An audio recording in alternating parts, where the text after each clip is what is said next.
at Shaughnessy Heights United Church, and I'm glad to welcome you here tonight for this first of several events highlighting voices of transformation. Now, to begin, some practical matters. There are several exits from this building. Here at the front, there are two on either side, and at the rear, there are exits on either side and in the middle as well. There are washrooms located off the lobby area, so just behind you. And following this evening's presentation, we hope that you'll stay for a little while for some conversation and some refreshments. They'll be available in the lobby area just behind you. Well, like so many other institutions in our society, the church finds itself today in the midst of great change. But for the church, it's not the first time. There have been many changes over the long history of the church. The people of this congregation are very aware of the many changes around and within them, and they are hoping that this evening, this kind of event might be the beginning to invite a broader conversation, stimulated by someone who has some experience in much of the change that is abroad in the church and society, not only here, but across the country. So we're glad that you're here to join us in thinking and talking about what all of this might mean as we seek to make some meaning in our lives, in our communities, in our institutions at this particular time in history. In a couple of weeks, we will welcome neuroscientist and ethicist Dr. Grant Gillett from Otago University in New Zealand. The topic of Dr. Gillett's presentation will be brain, mind, and soul, how they all connect. You can find out more information about Dr. Gillett on the card, which is in your seats this evening. Now to introduce our guest speaker tonight, I welcome Megan Pritchard, a lifelong participant in the life of this congregation. Megan holds a master's degree in public health from Simon Fraser University, where she studied social inequities and health. Since graduating, she has worked with Aboriginal elders in the Fraser Valley, at-risk youth and their families, and currently is a community health specialist with the Fraser Health Authority. Here at Shaughnessy Heights, Megan sings in the choir every week and coordinates interesting events and activities for young adults. Megan, we're really pleased to have you here, and would you introduce us?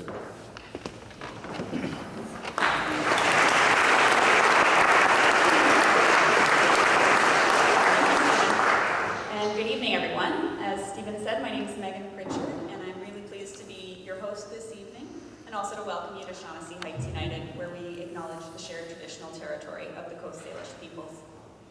This evening marks the first event in our newly launched speakers series, Voices of Transformation. So I wanted to start by giving you a bit of background to the congregation that is launching this event. The congregation of Shaughnessy Heights first began meeting on this site in 1927, and since that time it has borne witness to a lot of changes, both in this neighborhood and throughout Metro Vancouver. In recent decades, Vancouverites have benefited from countless opportunities to engage with diverse cultures and worldviews and ways of being in community. But it seems that not everyone is as engaged as they would like to be. In 2011, a report came out from the Vancouver Foundation suggesting that 1 in 4 people agree with the statement, "I find myself alone more often than I would like to be." And this number rises to 1 in 3 among people aged 24 to 35. So there's been a lot of discussion recently about these issues of isolation and loneliness and what can be done to rebuild community connections. So tonight, we'll be hearing from a man who has spent a lot of time ministering to people in Vancouver and recently a lot more time visiting communities across Canada. The Reverend Paterson is a self-described army brat who was born in the Yukon, grew up in Vancouver on and off, growing up in several other parts of the world as well. He earned a BA in English Literature and a Master's of Arts in English before becoming a sessional lecturer in the Department of English at UBC. Reverend Paterson's theological studies began at Boston's Andover Newton Theological School and this was followed by an internship at the Naranata Center and a final year at the Vancouver School of Theology. So as a minister, Reverend Paterson has served in many settings, from small urban congregations to large urban congregations and rural. And this includes the First United in the downtown east side, and most recently St. Andrews Wesley. And on August 16th, 2012, the 41st General Council elected Reverend Paterson to the position of Moderator. So the Moderator is the presiding leader of the United Church and is responsible for providing leadership in spiritual matters, for presiding at the meetings of the General Council, for visiting congregations throughout the country, and serving as spokesperson for the church. So I first encountered Reverend Paterson last summer in Winnipeg at an event called Rendezvous. I found that he spoke with a lot of honesty about the challenges facing the United Church, but also with a belief that facing these challenges could create new opportunities for being in community. So I'm looking forward to hearing from him again tonight on the topic of how spirituality can contribute to well-being in our communities. So without further ado, please join me in welcoming Reverend Paterson.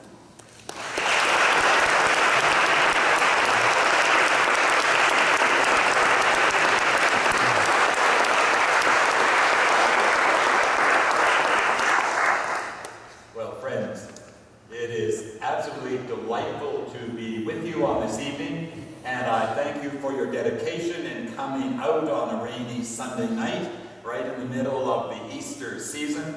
I had an opportunity beforehand to say hello to some of you and had encounters with people here at Shaughnessy, and I actually have some roots here. I hung out here a lot when I was on conference staff. Bob Smith was preaching, and I look back and I remember sitting with my kids in a pew back there. It was the season when the wasps were just waking up or falling asleep, I don't know which, but I felt a tickle on my leg and I hit it and I had a wasp sting. And I did my best not to scream in the middle of a sermon by Bob, but saying I was deeply moved. I just had a chance to say hello to Bob and Joyce Bruce, and we were recollecting that we go back to the 60s, up to West Point Grey and Kairos days. I see folk from my own home congregation, St. Andrews Wesley, others from Ryerson United, from Knox United. It feels like we are a family gathering here, and I am delighted to be with you. Reverend Paterson, sure, but I'm better known as Gary, tend to be informal. When I'm with groups that aren't so fully United Church, I describe being moderator as like a baby pope with no power. My job is simply to quicken the heart of the church and to be available to listen, to bring hope, and also to present challenge, to insist that we are, as you deeply know, in a time of incredible change, and we need to reconnoiter and discover what it means to be church and community in such a time. You know full darn well the church in Canada is changing enormously.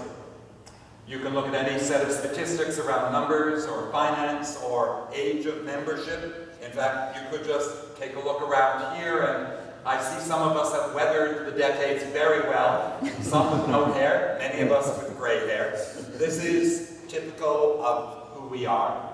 Not just true for the United Church, but for every mainline Protestant liberal denomination in this country and in the United States. And frankly, it is true for every single denomination in North America, even though you sometimes may look with envy at a non-denominational alliance church on some corner in some town.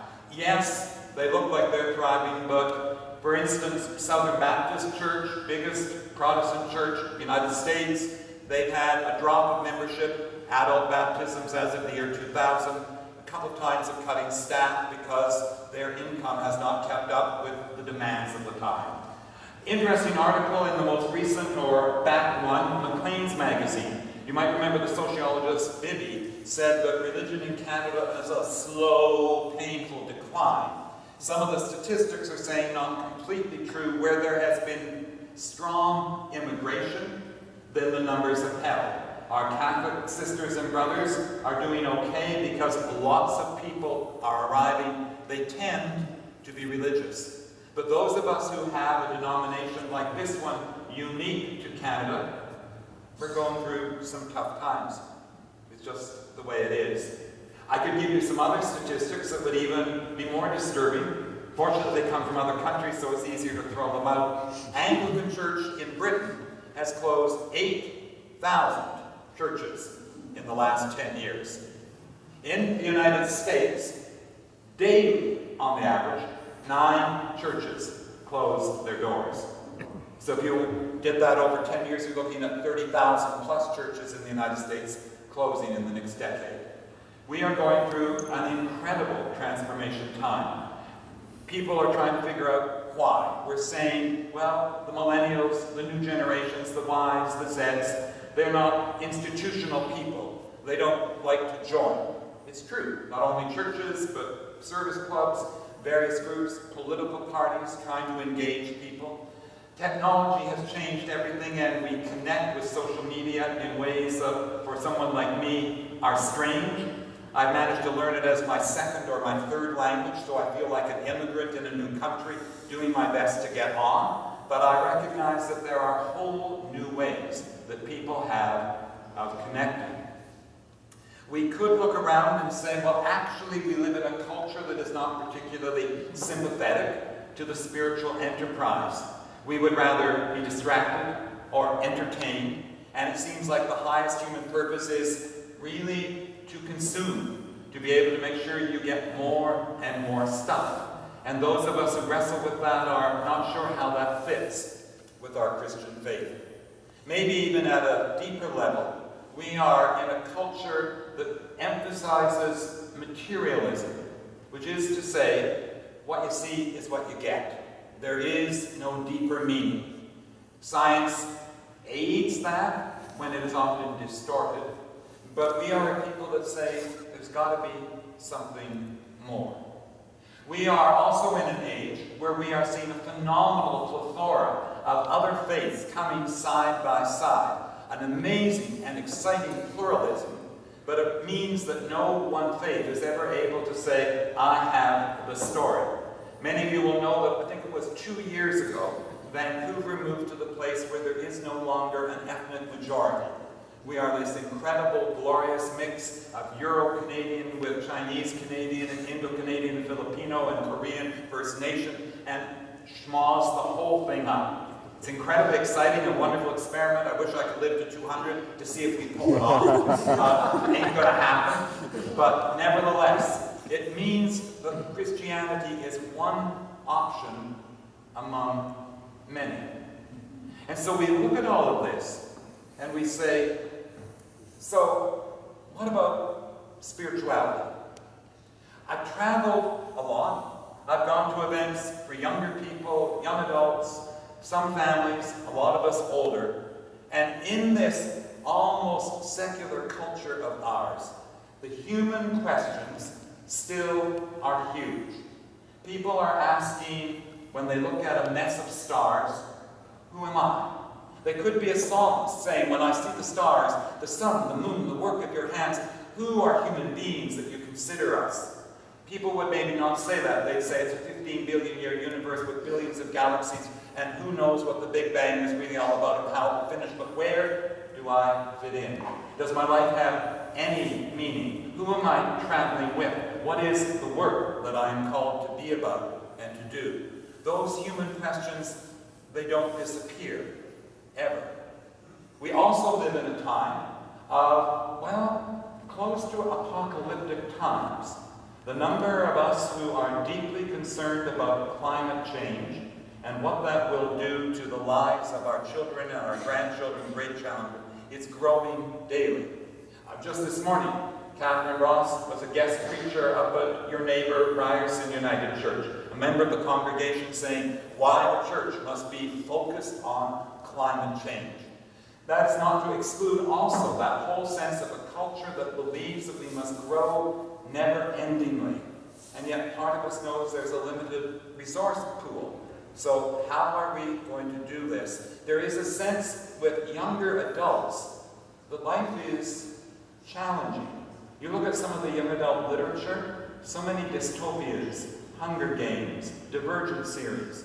Mockingjay Part 1, which is from third novel of Hunger Games, just left theaters. Divergent Chapter 2, Insurgent, has just arrived. People are looking at very difficult times, and they want to be able to talk about it. The question, however, is where? Where? Last year, I was preaching at Beach United Church down in the beach area of Toronto. Used the subway. Tim and I got there earlier. We had time for a quick latte at Starbucks instead of Tim Hortons. We are definitely Westerners. I looked in, the entire coffee shop was full, but there was only one person at every table. And everyone was focused on a device. Cell phone, laptop, iPad, iPod, who knows? They didn't look unhappy. I thought, why are you up at 9:30 in the morning on Sunday? This is the time to sleep in, or to make wild, passionate love, or to have a newspaper, no. But something, or just sleeping in after a wild Saturday night. But there was something that drew people out of their homes to be at least shoulder-rubbing with coffee, background music, communication, just not necessarily with the people who were gathered in the same place. This is what we wrestle with. So within that, I want to ask myself, what is the place of the church? I think we are in incredibly exciting times, but we need to begin with the recognition that the church has been dethroned. We are not all that important. There was a time when we were linked with state powers, the era of Christendom, when church and state knew how to dance really well and self-benefit. We know that that's finished, but still, particularly as the United Church, I mean, we were Mr. and Ms. Canada. We were the church of the nation in 1925. And our call and our purpose was to have a congregation in every single town. And in the 60s, when the moderator phoned the Prime Minister, he answered. Now, when the moderator writes a letter to the Prime Minister, we are small. And this is actually a good thing when you get your head around to the point of accepting that this place will probably never be full to overflowing with people coming high and low, 2, 3 services, and the 1,000 children that were in Sunday school. Those days are over.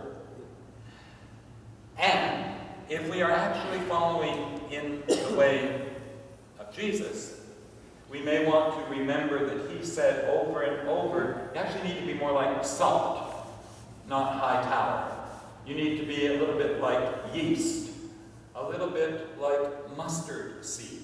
Jesus seemed to be a wisdom teacher, an expression of holiness that emphasized small. None of us really want to believe that because we're in a culture of big, where you are rated by your attractiveness, your achievement, by your affluence. And if you don't have all of that, then how important are you? But there is this incredible gift in being small. So, come with me. Everything is changing. Church is here. It's very small. How are we going to contribute and be present in this new time? I want to go back to an image that goes from a book that is ancient upon my shelves, Elizabeth O'Connor, who talks about the inner and the outer journeys. Those can be named separately, but they intertwine and are held as one, but for focus in speaking, I will pull them apart. A key purpose of any church is to proclaim in our society that there is more than meets the eye. We are called to actually uphold the spiritual. Don't be knocking the spiritual but not religious folk. I mean, they're growing. 23% of Canadians in the last census said, I'm an SBNR. And the fastest denominational group is the nuns, meaning we don't care about organized religion, but they are interested in and wanting to connect with people that say there is actually more. Whether you call it transcendence, whether you call it higher power, whether you call it creator, grandfather from First Nations tradition. I have one theologian, Barbara Brown Taylor, says just call it the more, capital T, capital A. At one level, the name doesn't matter, but you are going below the surface. You are embracing a mystical awareness, saying there is something of the Spirit within us and within the world that actually we need to be connected with. People are wanting an authentic connection with whatever that Spirit is. It can lead in many, many different directions. Many of you might have read our weekend paper, Doug Todd doing an article on UBC Prof. Paul Russell, who just received a $12 million grant from Sweden. Sweden is looking at somebody, anyhow. Sweden is a lovely country. The purpose is to explore whether human beings actually are able to make free, moral, ethical choices, or whether the materialist explanation of our reality, i.e. we are hardwired, chemically driven, not free, everything determined people, and so our good deeds really are just an expression of species survival. The spirituality of our time says, not true. There is something more. So we start with that. Secondly, we come together as a church and say, in this pluralistic society with so many different options, the one that we want to at least offer, present, is the Jesus way. We have a particular story that we want to offer, and we hold it in tension with a postmodern reality that says there is no one universal, absolutely true story. Not at all. But there is a variety of different stories, and this one actually can be exciting. We can actually speak from heart and say, this story can give life. So we say we're in a conversation of 4,000 years with a host of people who've encountered this weird mystery, this more. We call it having conversation with Bible. You don't get caught up in any kind of literal reading. You play with metaphor, with symbol, with narrative, and you say, how do we unpack this conversation and then become with a closer focus on Jesus? Now, it's really interesting. When I was younger, I was sort of known as being someone along with Tim on what you call sort of the left side of our theological ground. Liberation theology, process theology, creation, spirituality. You didn't talk about Jesus. You talked about the Christ. But Jesus was sort of reserved for those others, who usually said, Jesus, and I went this way. But I've actually come to the point of saying, this is a wisdom teacher. This is a way, a pathway. This is a source of possibility, of change, of life. One of many possibilities. But it is one that is worth opening up for other people. I sometimes will use the image of saying it's like a lens. It's the lens through which I look and catch a glimpse of the who or the what of this holy. It also is the lens through which that strange spiritual energy can get to me. There are other lenses. That's not in question. But I want to talk about this one because it's actually brought some life. So that's what we need to be about. We need to say there is a wisdom path that says there is a spiritual depth. And when you have authentic connection, your sense of well-being, personal, communal, and as one person among many species will be richer and better. But it isn't just like you've now got some head knowledge. This is a time when people want to feel authentically connected. They want it to be experiential, and they want it to be true. Just having a minister like me get up and go on like this on a Sunday night, boring. well, maybe theoretically interesting, but if it doesn't connect to a reality that can be experienced, then blow it away. And so we've moved into a time when much of what a Christian community, any spiritual community, is invited to offer are what we call practices. The way you actually do your faith exploration.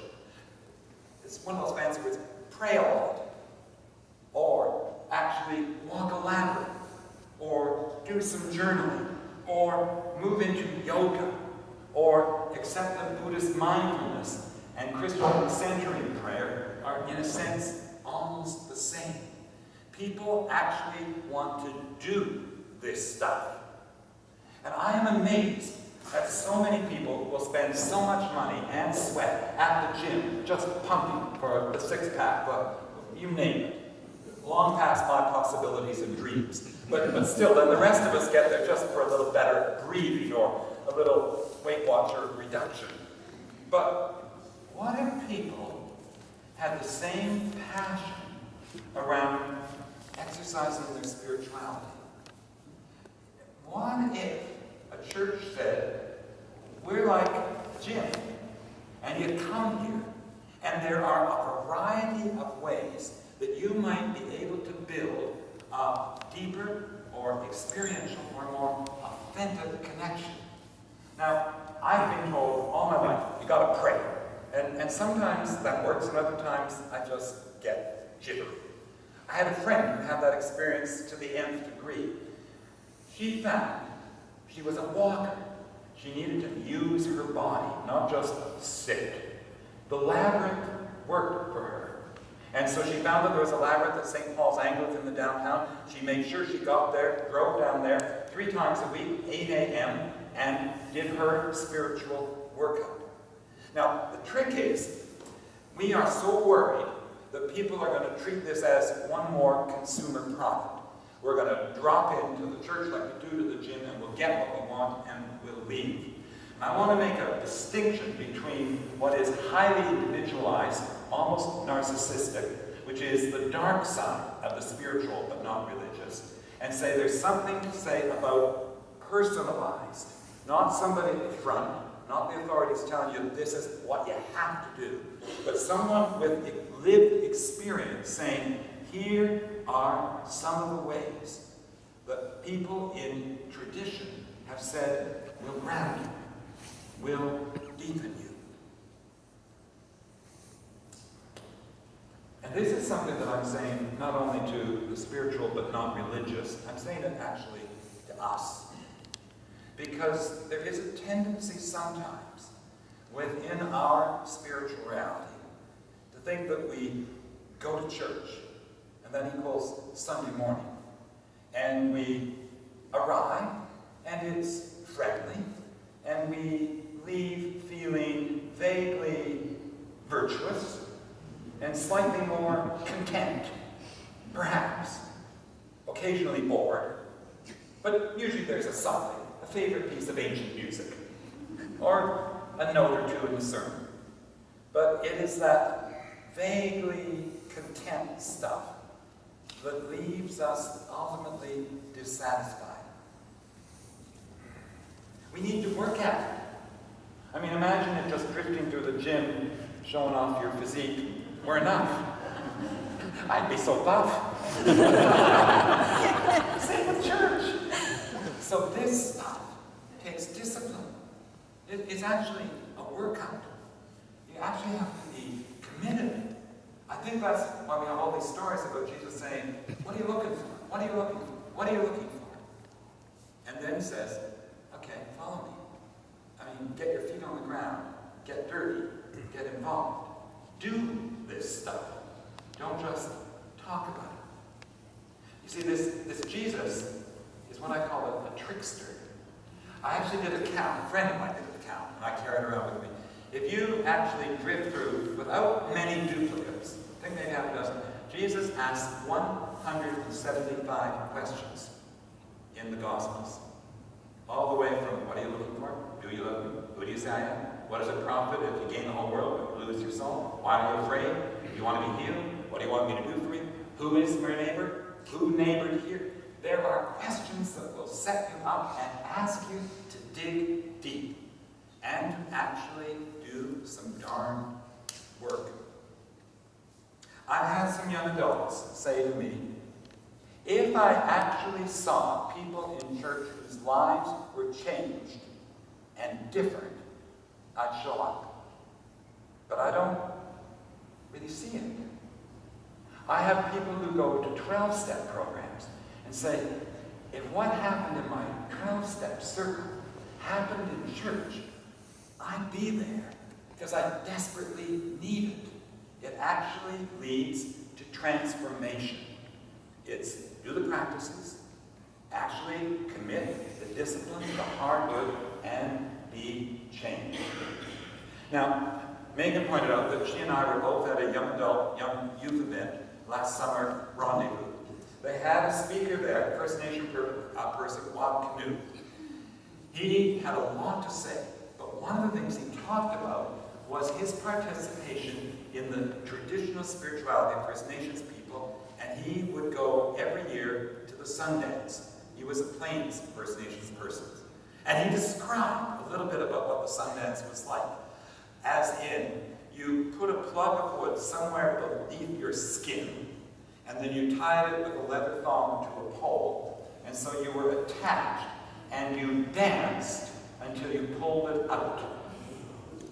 But it was preceded by fasting, by sweat, by prayer.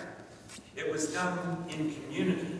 You knew that you were being connected to a deeper spirit, and there was a spirit happening among you and vertically, and it cost you something.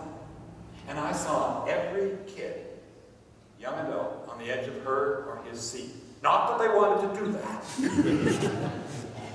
but they wanted something that was that real.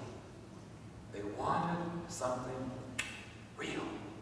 It makes a difference. It matters. Wah was telling us he now takes his young son. Young son doesn't do the dance, but they can hardly wait for it to come every year. That's what I'm hungry for in a faith community. I don't want to be knocking down and say, oh, they're just spiritual but not religious, narcissistic, enjoying sunsets, not willing to do the real work. I want us to do the real work. I want to do that real work. And then what will happen? It will be small. I mean, I'm always amazed Christianity grew to such a huge and popular faith. I mean, here we are on Palm Sunday, and you know how it's going to end in 5 days. This is not a crowd pleaser. Everybody laughed. And then a handful of people said, well, maybe that wasn't quite the end. And I'd rather jump from, the hallelujahs of this Sunday morning, and please just bounce me over, right, to a few hosannas, and he is risen and is all good. It's so strange to me that we bypass so easily the costliness of it all. Okay, let me backtrack a little, because I am convinced, lots of time. You all twitch. This watch the same as mine. You don't get the transformation without a connection to community. I mean, you can get some, no question of it. But one of the wisdoms of every faith tradition is that you need community for some of the transformation to happen. So even when we have the beginning of the monastic movement, people were actually reacting against the great flow of connections with Constantine and the power. People went off into the desert, men and women, into their various monastic movements, and they went bonkers. They went starkers if they were always by themselves. I mean, deny yourself food and water, sex, and total solitude, and add that for month after month. You go weird. And so they said, there's something really important here, but you need to be in community. And I see it as God on the horizontal. We are often good about the God within. It goes very well with SBNRs. And we're also usually very good, particularly on the West Coast in Cascadia, of God, I'm on the mountain or I'm on a golf course. That doesn't work as well. But there's a sense in which we have a sense of that holy energy but it is the horizontal that is also important. It's not an either or. But if you don't start realizing that the spirituality goes between people, among people, then you've missed something.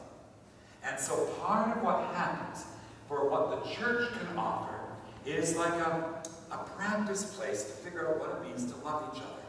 It's partly why I like pews. I mean, I hate pews because there's no flexibility. No offense to Shaughnessy. We can't get rid of them and say that is Wesley Hadley, but we're going to. No. I say no.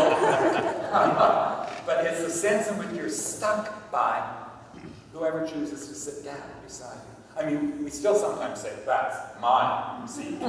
And the newcomer just disappears forever. But often you are forced to be with other people and discover what it means to care for each other. And that's so important.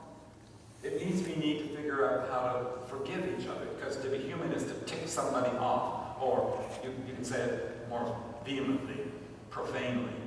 And you've got to figure out how you live with and for each other. There's a church in the States when they share communion, when they say, I am willing to let my life be disrupted for you. And I'm thinking, would I say that?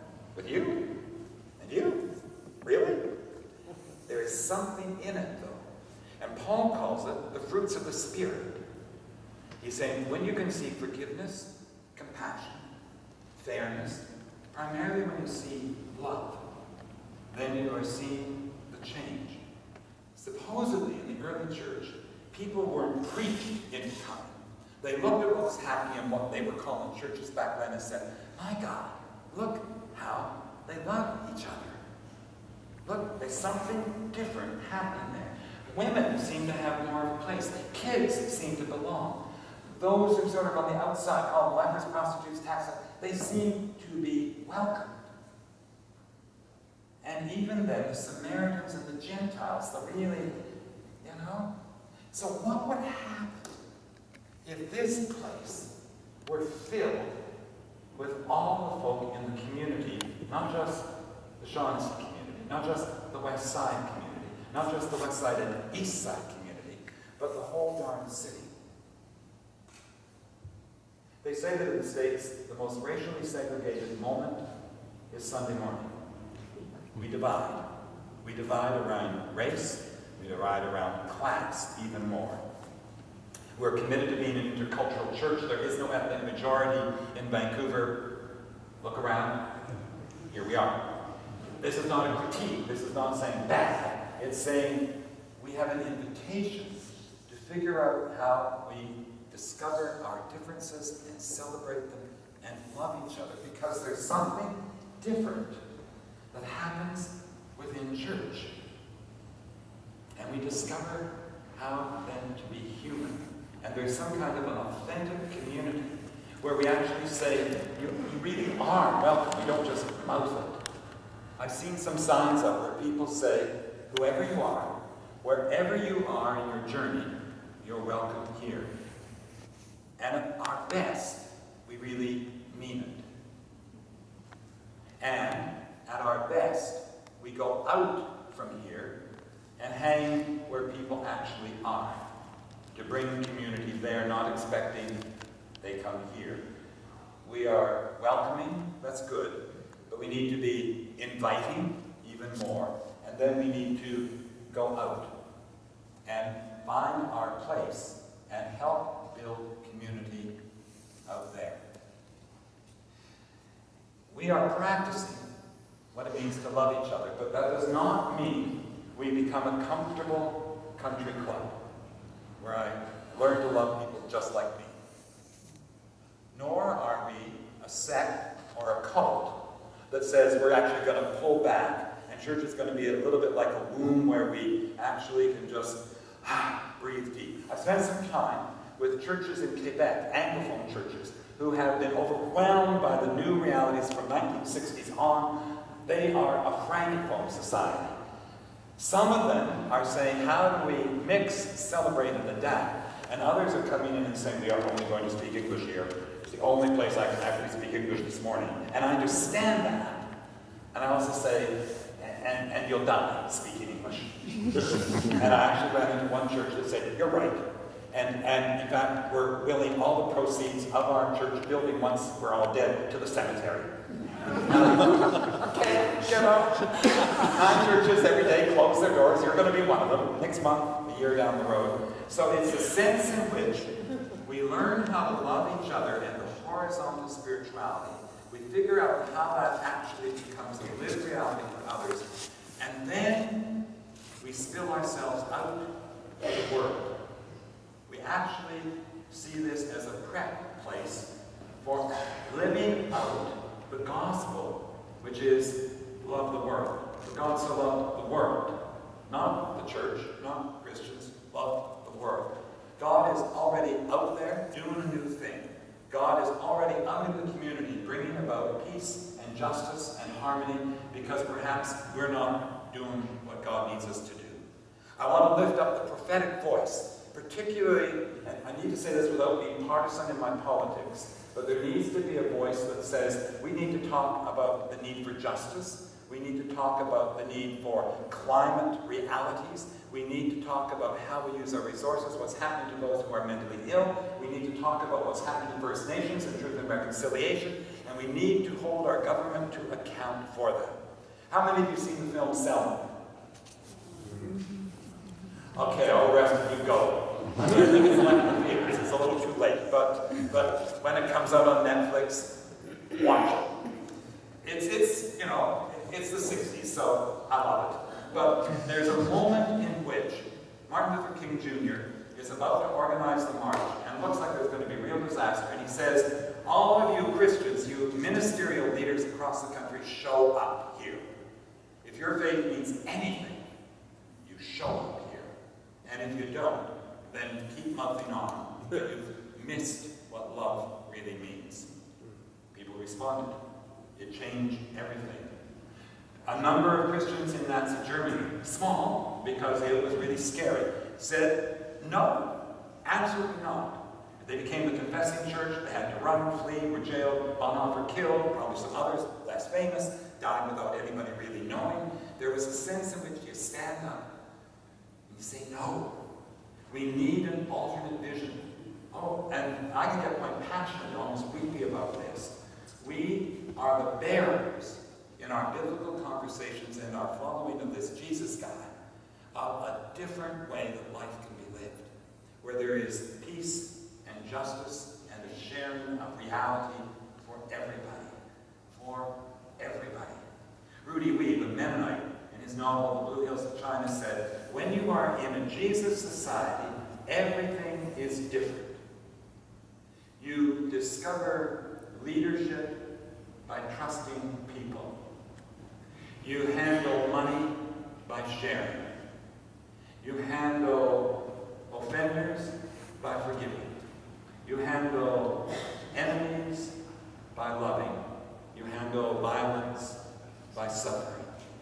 Because when you are in a Jesus society, you see everything differently and you act differently. What would it be like for us to be an embodiment of the Jesus society that speaks to the nation?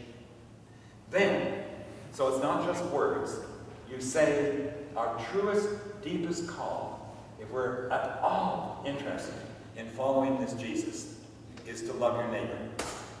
I mean, you can go through 1,000,001 ethical rules, moral guidelines, reinterpretation of the law, 1,000,001 parables. What does it mean to love your neighbor? Who is your neighbor? What does it mean to offer compassion and care? That is our invitation to pour our lives out. And particularly to think about it in Easter week, when the pouring out of life and of love for the neighbor is at the very heart. And then let me take you one more step. Not only do you love your neighbor, because that can so easily become charity and compassion, which is not bad at all. But what happens when you love the neighborhood? Love the neighborhood. And then start stretching what neighborhood means. And actually go out and figure out who are your neighbors. I met some churches who actually send out all kinds of people, and they just go and they hang out. They go to, Starbucks, and say, so, who are you? What do you want? What do you need? A friend of mine, minister in Calgary, went off to his own little Tim Hortons time, went up to the waitress who was at the cash register, and he said, so, I'm a minister. What do you need? She was smart, quick. She said, I don't know, but not you. Suitably abashed, he took a step back and had a lot of coffee and watched. At the end, when he came to those, I didn't mean to be rude, but she said, I have not much tolerance for ministers of churches. When I was young, I was part of an evangelical church. I got pregnant, they kicked me out. I figured out how to deal with that. I look at all the people in here, they are looking for unconditional acceptance. And none of us believe we're going to find it in a church. None of us believe that. Where there are going to be rules and regulations and snide comments, or there'll be surface acceptance. She said, if I'm your neighbor, will you accept me? I was just coming back from Bermuda. Some of you are marking my marvelous tan, doing the work of the United Church. We have 3 United Churches, Methodist, in Bermuda. The other 7 or 8 left in post-1988. They're still struggling with what is the place of gay or lesbian Christians. And in one of the churches, they actually have a very conservative guy who is an incredible pastor. Heart as big as his room, but is raised in the African Methodist Episcopal Church, and so has sort of this kind of theology. Except his friend from childhood came out to him. Oh, he said, I know you. And the friend said, this is Bermuda, right? Don't tell anybody, all right? I need to worship.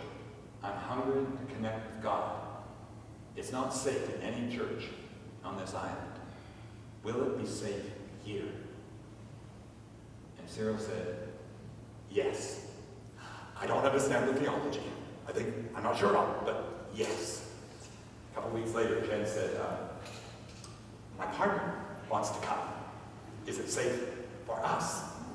God. This isn't just a theoretical homosexual. Like there are 2 of them.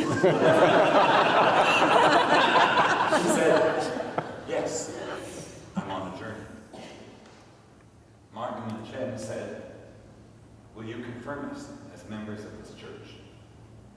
And pastoring and gospel and love trumped the theology. Yes. That's what I hunger for in a church. That we find the neighbor who is hurting, the neighbor who is hungry, that we are out there. And there are enough conversations that those neighbors feel welcome. Know that they can belong. You could name all kinds of issues. One of the other churches down in Bermuda, it's a racially tense country, troubled history. They had a hearing circle where there were people of multicolour, black, white, primarily. And some of the white people saying, why aren't more of you, black people, doing your turn as greeters on the board? Da, da, da, da. And one woman said, well, I said yes to being a greeter. But after about 6 months of watching a quarter of the congregation go through the side doors, because they don't want to shake my hand, it was too much. People didn't know. She was brave enough to speak, and suddenly they were discovering, what does it mean to love each other? That's what I want from a church. I want a church in a society like ours that wraps all of these together and says, we need to reclaim the public square. We need to be the place where important conversations that matter occur for us and anybody in the neighborhood so we can deal with things that are important. So, for instance, should there be doctor-assisted suicide? The conversation, not the prescribed answer, should happen here. As we come to an election in October, can we, partisan politics aside, lift up the important questions for the common good? That's what building community is all about. Did you know, this is the Anglican Church doing its best over in England. They put together a 52-page packet for the May 7th election and said the important issues that you need to address are climate change, distribution of wealth, and what is happening to the youth and the aged and the very sick. And if we can't address those questions, then we've got a lousy society. And we, because we are spiritual, as well as be religious, but because we are spiritual and Christian, these are the questions that we want to ask. We're putting an election kit together for October. We, staff, some people, some Toronto. Not many good things come from Toronto. Actually, I love Toronto now. I'm coming home soon. But the questions that we need to ask. Some time ago, working with Tim, who's been doing some work here in Shaughnessy, we sat down and our theme for Christmas is all I want for Christmas is a Christmas that matters. And to be able to host a conversation of what I would call third space, not your work, not your home, but some public space where you feel safe and you can talk about what is important, what's in your heart. And then either separately or together, you can work on it. Okay, I'm going to stop because I could go on and on. But I'm going to ask you to do one thing with me. This also comes from Revolve. And there's an incredible rock band, a United Church rock band. Chris Gibbon, who's a PK, is sort of the main composer, lead instrumentalist from Revolve. And this is called Bring It to the Table. And I'm going to treat it not as a song, but as a bit of a rap poem. And there is a chorus. And you guys have to share in the chorus. Okay? So here are the words. Let your whole life speak. Let your whole life speak. Let your heart move on. Let your heart move on. Let your set your body free. Set your body free. Should your mind hold on. Should your mind hold on. Together. Let your whole life speak. Let your heart move on. Set your body free. Should your mind hold on. Okay. To make it easier to hold on to the words, there are actions. Normally I would have you dance, but we are leading. You can sit. But let your whole life speak. And then for the heart, fist, grab it in the right, and go here. Let your heart move on. Okay? Then set your body free. You just need to do a seductive whatever. Should your mind hold on. So one more time. Let your whole life speak. Let your heart move on. Set your body free. Should your mind hold on. Bring it to the table. Bring it in, bring it out. Bring your heart full of passion and bring every doubt. Bring it in a whisper and bring it in a shout. Bring peace to the center, then bring it all about. Let your whole life speak. Let your heart move on. Set your body free. Should your mind hold on. Bring it to the table, bring it over, bring it on. Bring the physics of an atom, bring a mystic song. Bring it to your lover, bring it to your throng. Bring it out of hiding and bring it into song.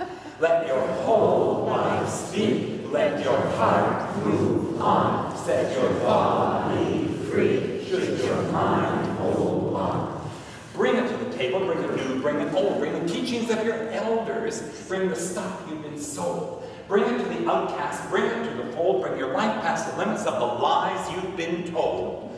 Let your whole life speak. Let your heart move on. Set your body free. Should your mind hold on. Bring it to the table, bring it off, bring it up, bring it down. Bring your lips to the water, bring your feet to the ground. Bring it into silence, bring it into sound. Bring your blessings and your passions to the beauty all around. Let your whole life speak. Let your heart move on. Set your body free. Should your mind hold on. Bring it to the table. Bring a symbol. Bring a sign. Bring the bread of your living. Bring the fruit divine. Bring it to your neighbor. Bring it across the line. Bring it whole. Bring it broken. Just bring it. Because now's the time. Let your whole life speak. Let your heart move on. Set your body free. Should your mind hold on. One last time.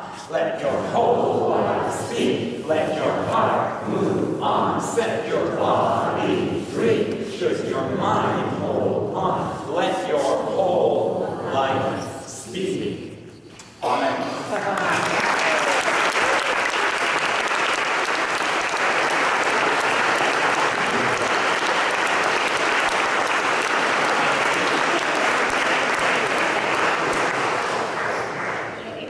That's a tough act to follow.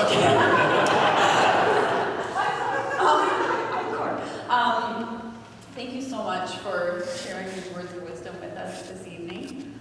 We do have time for a few questions if some people have thoughts that have come up during this presentation. There will be a roaming microphone, so if something comes to mind that you want to ask Gary, maybe you can just wave your hand, get the attention of Lynn over here, and she will bring the mic to you. I might start off with one thing that came to mind for me as you're speaking. You talked about having this lens, the Jesus lens that we in the church can experience the world through. And I'm wondering, in a city as diverse as Vancouver, when the people who are experiencing loneliness or isolation or lack of community are not just white Christians like ourselves, how do we share that vision with our Muslim brothers and sisters, or Jewish brothers and sisters, or the spiritual but not religious, or the not spiritual at all? There'd be two ways of doing that. One is to say, we have a spiritual gift. Here's a lens. If you're at all interested in looking at it, through it, in it, by it, go for it. Because of that lens, we are madly in love with the community. And so it's a no strings, no ulterior purpose invitation or our presence in that community. So I know one church that offers drop-in care for parents and tots, and it's no strings. Because if people know that you are actually doing it so you get them, they can smell it a mile away and they run. So you have to say, we're doing this for love, no expectation. You then need to probably not meet in sanctuary but in hall space, or you need to be meeting in common space out in the community and actually figure out what the community needs. So it's their need and not yours. I think we have a question at the back there. Yeah, a little bit of follow-up to Megan's question in terms of how we are to share, but where do you see a place or role of apologetics in all of this? There's a great guy, Spufford, forget his first name, does a wonderful apologetics. So I think apologetics meaning, how do we talk about our faith in a way that makes sense to other people? St. Francis sent his followers out into the world and he said, go and proclaim the gospel wherever you go. Use words only when you need to. I remember as a kid in the 60s, one of our anthems was, they'll know we are Christians by our love. So I'm a firm believer that you probably start, I would like to probably start, at the place of love in action and care for the neighbor. If someone were then intrigued to say, why are you doing that? That would be the opportunity of responding. It would need to be done not only as a personal witness or testimony, but I would hope that it would carry a framework so that it didn't refute ordinary intelligence. I believe that there's a place for science and faith to come together in a way that's rich and meaningful, that we do not park our brains at the door of the church, that reason is something that God has gifted us with, and so therefore it can all come together. But I think we almost wait for the question before we provide an answer. That's probably where I would be on that. One example, this I heard when I was at Greenbelt. I should stand up because you're at the back. Greenbelt is a festival for church renewal that's held in England. There was this guy giving testimony. He was a biker guy, black leather, tattoos everywhere, a little scary, and he'd had a conversion experience. Now, it would not have probably been the language of describing that that I would use, but he then felt called every Friday, Saturday night to hang out in the public square of his small town at 2 in the morning, because that's when the pubs emptied. And young people at that point decided that the best and most exciting thing to do was to get into a punch-up and have a grand fight, and then jump in cars and go drunkenly off and die. So he would often be the guy who would separate fights and say, stop, stop. And he's big enough to carry it off. And sometimes he would convince people to do a walk, or a buddy would drive somebody home. This went on for some time. And a couple of his buddies started working with him doing the same thing. And finally someone said, why the heck are you doing this? And he said, well, and then he did his talk about Jesus. But it took weeks of the doing and being present and loving the neighbor for no ulterior purpose. I don't think anybody came to a church, but they heard that they were loved.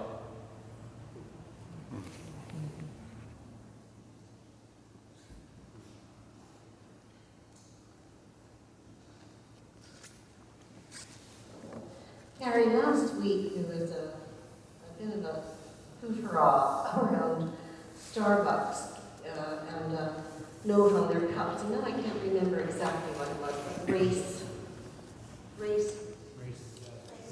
with us, yeah. And there was a lot of what I considered prissy commentary by people who were saying, you know, that's not the place of Starbucks, and one shouldn't have to face that when you're buying a cup of coffee. And I thought it was very weird, because I might be the very person to make a comment about world affairs, and that could include race in Starbucks if I jolly well felt like it. And I was also very surprised by the concept that I heard repeatedly in the press, that race problems were the purview of people with brown skin.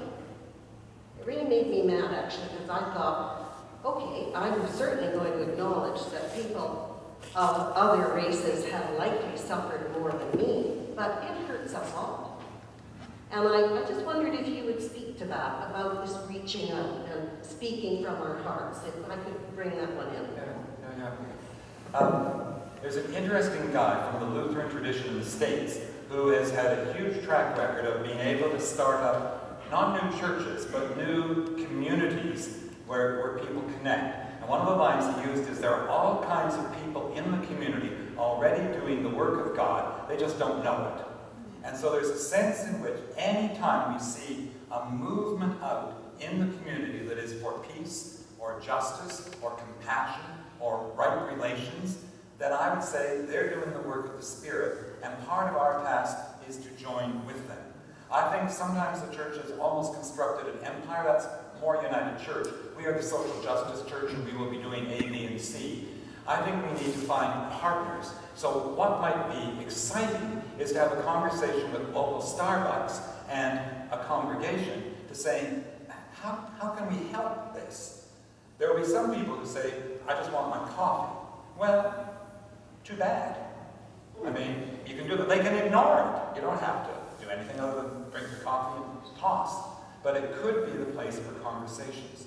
So I'm excited by transformational work that is happening beyond church walls, and saying that's where we need to be. Sometimes it's been instigated by Christians who say, I get filled on Sunday and then I go and do my ministry in the world, equipping the saints. But sometimes it's just people who are excited by being spiritual but not religious, but are committed to climate, to equity. And I think people are excited. The number of people I've met now who talk about Pope Francis as our Pope, who aren't Catholic, but who are struck by care about the poor. And all of a sudden you think, yeah, so if you care about the poor, whether you're within a church or beyond it, we're partnered, because that's what it's about. So I'm excited by partnerships, I'm excited by Starbucks, and I'm trusting that they mean well. It's not just another gimmick, and it could be. It's, hype the brand, we're the nice guys. Well, okay, use it. Which reminds me, I've been able to use it. Have any of you seen, what is it, the Book of Mormon? Love it. It just tears the script off Mormons, but if you're actually listening, you realize it tears the script off us. And it's hilarious. The Mormons have decided that they will partner with the production. And they're saying, now you've seen the play, you want to read the book? And I'm not saying that's a model. But I'm intrigued by an attempt to make a connection rather than attack an enemy. How do we take advantage of possibilities that are out there and build coalition and partnership? And what would happen if the church initiated that? Though sometimes I think we're so far behind we need to find where it's happening and locate ourselves out there. Okay. Gary, I'm a little troubled by a couple of your comments. When you talked about the person in English said, wait for the question before we give the answer. I forgot who it was that said you can tell whether a man is clever by his answers and whether he's wise by his questions. And for me, wisdom has to do with the question of the answer. So the term wisdom teacher is an oxymoron. And perhaps our job is to start framing loving questions in the community. Yes? As I said, Jesus asked 175 questions. He also didn't give answers, but he told stories that were answers wrapped up in symbol, narrative, so they're not explicit. Though there was a time when somebody asked him a question, so what do I need to do to be saved? And the wisdom teacher said, you love God and you love your neighbor. So that there was an answer. And then the next question was, well, who's my neighbor? So he then told a story and then flipped it and said, so who did the neighboring? So turned the answer into a verb that was another question. So I would suggest that there's a place for response which is not an easy answer. And so I would agree, you don't want to give a quick, tight, here's the answer. But I also am hungry for a response to the question, not an answer to it. So I appreciate that distinction. Somebody over here? Hi, Gary. I love ideas, and I find myself on council, of all things. What would you say if I started a sentence, the church building, this church building, ... And what I'm thinking of is you've been traveling across the country, and I'm wondering if there's almost some sort of corollary to dying with dignity and our wisdom about people and what they need in a company. I'm not a property person at my core, but I'm almost feeling like a caregiver that needs respite. Yeah. It's a superb question. We are overburdened with properties in the United Church. And so part of the challenge is, what do we do? I've gone a number of places and said, you need to sell them for good reasons, purposes, as best you can, and use resources for new ministry. So as something old dies, and it's palliative, and it's good hospice, it's good ministry, those resources are released and fed into new ministries, experimental ministries, new possibilities. That's been a big mantra. I now have run into some other people who say, yes, and sometimes a building or a space can be helpful in the actual ministry. So how do you repurpose the building? And that becomes the question. So then how does it become a community asset where you also worship, or the building of community actually happens there? Or the other thing that happens often with United Churches is, how do we amalgamate?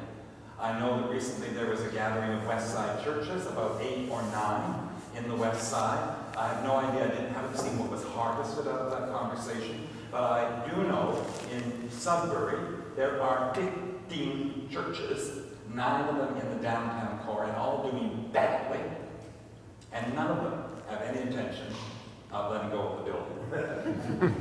I wish I weren't a bishop. There was a church gathering in Newton, 7 little tiny churches, all of them struggling. They got the right minister, the right people, the right moment, and they closed them all and used the resources to build a brand new, multi-purpose, modern building in nobody's village, but on the highway that they all now use to go shopping or whatever for entertainment. And they weren't sure until one older woman said, look, you folks, nobody here is closing a church.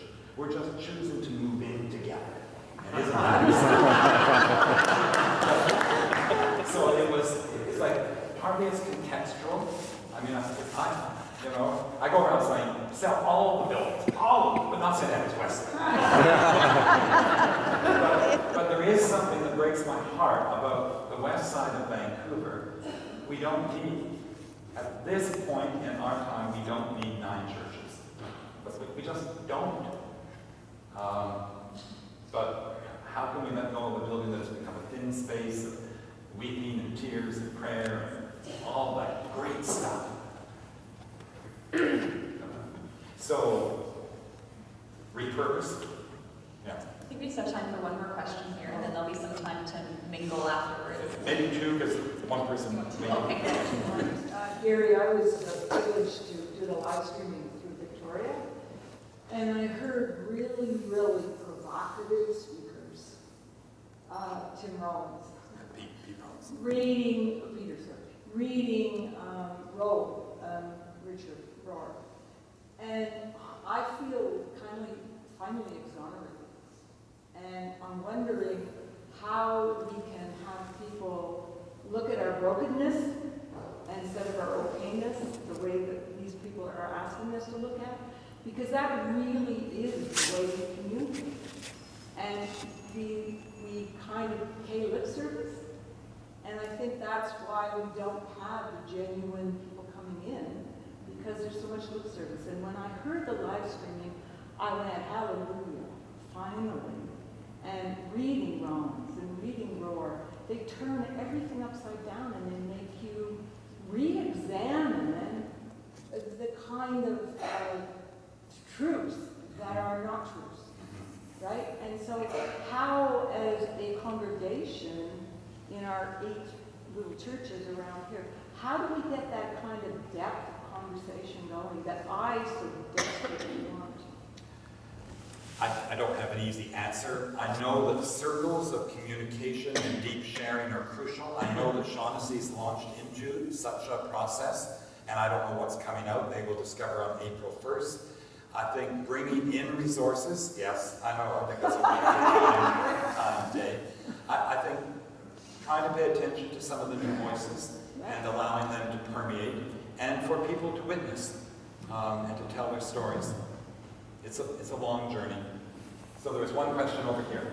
I reacted to your comment about small church and thinking in times gone past when big church was the norm, there was the resources to create and perform some of the world's most enduring art and music.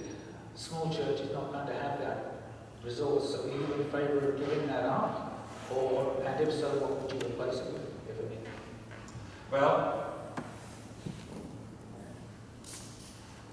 I look at the beginnings of Christianity and recognize that for probably the first 200, if not almost 300 years, no churches. You look at Corinth, they're meeting in a house, a home, a hall, occasionally a catacomb. It wasn't, you don't get a big church building enterprise till Constantine declares that this is now the official state religion. So there are some gifts of art and some gifts of possibility of philanthropy and care of the poor that come with size. I think I would surrender some of that in order for there to be smaller, on-the-ground communities that are dealing more with what I'd say are the essence of the gospel. I look at Jesus and say, God with 12 would gather 500 in the field.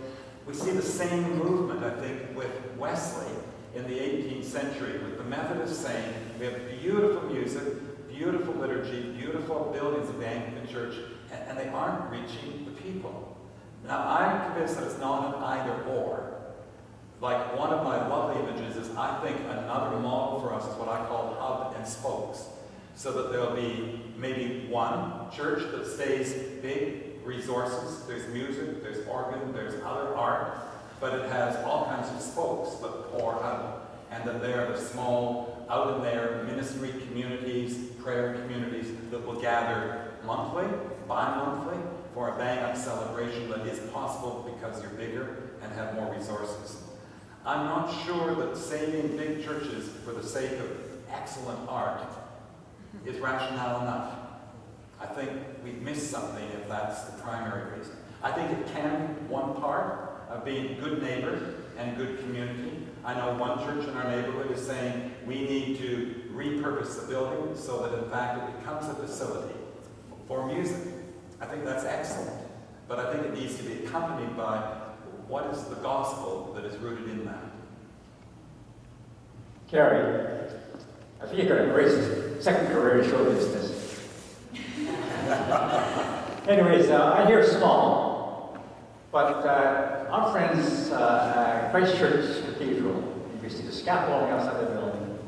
I understand they have a budget of $7.5 million for a roof, a kitchen, and a bell tower. They seem to be going in a different direction. Can you tell me why? I have an Anglican friend who said the Anglican Church of Canada will die and Christ Church Cathedral will go sailing on forever. It is unstoppable. It is there as a cathedral, and that comes from the sense of a tradition where you will, in fact, like local congregations are taxed in order to help finance the cathedral.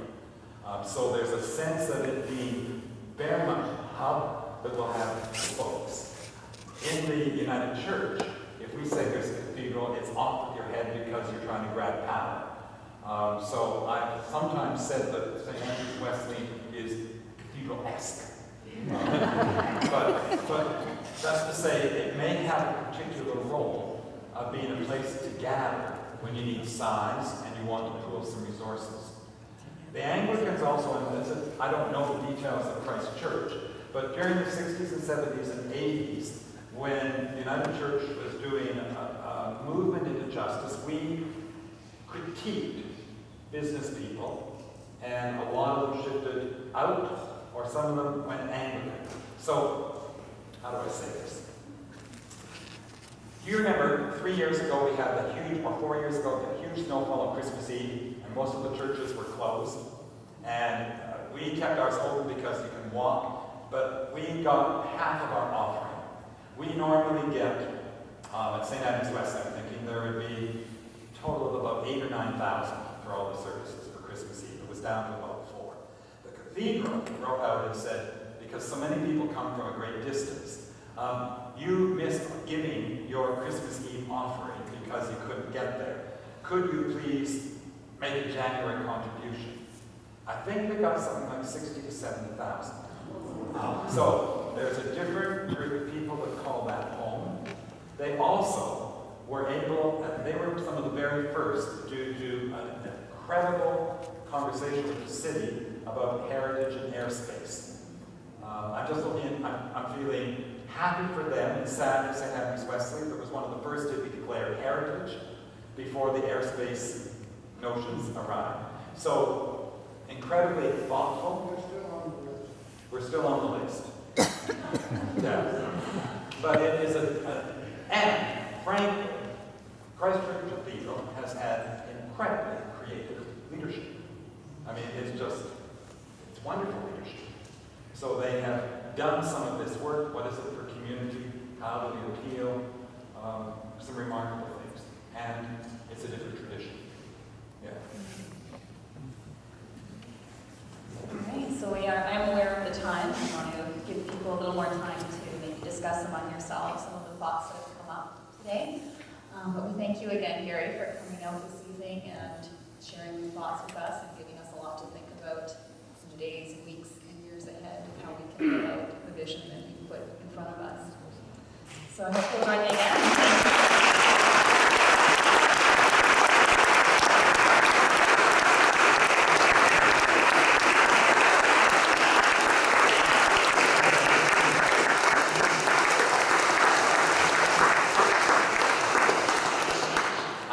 That there are refreshments and I'm going to hang around, so if you have a question you want to bring it to me, bring it to the table, and we'll see what happens. But thank you for your patience and blessings on the journey, wherever it takes you and wherever it takes your community of faith. Amen. We hope you'll join us for our next evening with Dr. Gillette. There